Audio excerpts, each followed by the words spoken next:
Draw the outline of the face and the left eye and the right eye. Draw a sweet little smile, the eyelash and the eyebrow. Outline the hair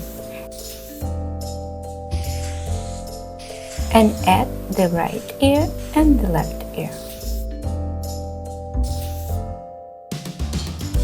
Now let's draw the braid. Make each part like little petals or leaves. Draw the neck and the neckline of the dress and the waist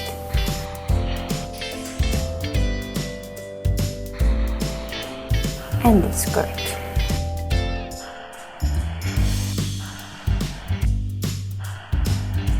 Draw the right arm and the left arm.